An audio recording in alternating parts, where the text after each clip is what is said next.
welcome back to Project AOT. Apologies for the lateness of this video. It was intended to release 3 weeks ago, however I got stuck into development and lost track of time. It's been so long since I've been able to make new rooms for the game, so let's just get stuck into it and let me show you what they are. Starting on the right, there is a new hidden passageway which leads to the second half of the map.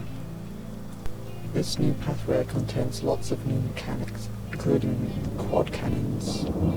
They shoot a projectile out of each side in sequence.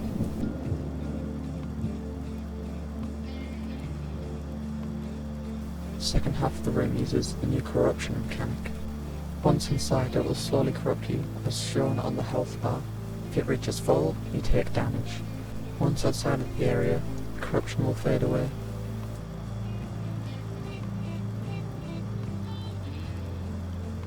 Originally, there was going to be a hyperlink connecting this room to the next one. However, to make it more memorable, I decided to make something new.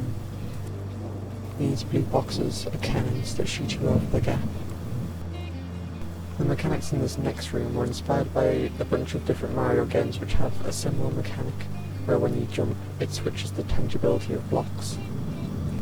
This room has many different pathways, so it had to be designed with that in mind.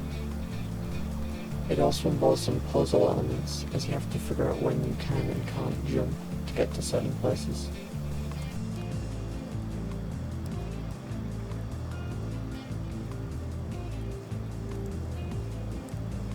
Coming off the demo's final room is a new room which also makes use of hyperlinks, but they are vertical instead of horizontal. This room also introduces the new mechanic of moving glitch pits.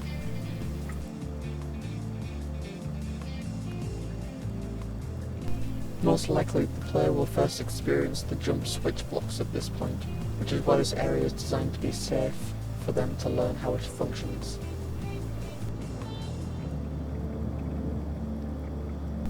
This room also uses the air corruption. In addition, it spawns 3 enemies instead of the usual one these areas do. Although the room itself is not difficult to navigate, the enemies will follow you out, making the rooms after this more challenging.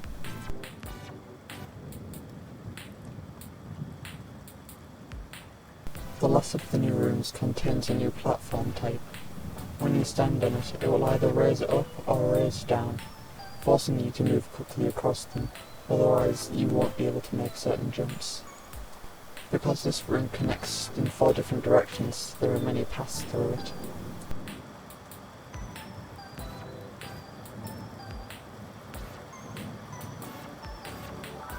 With uni over until September, we'll be able to dedicate more time to working on DOT, which means progress should increase in speed. I'm really enjoying making the new rooms, and other stuff as well. I can't wait to keep working on this. For this week's art piece, I've created a character in the style of Amphibia. I've done various designs which all share the same colour palette.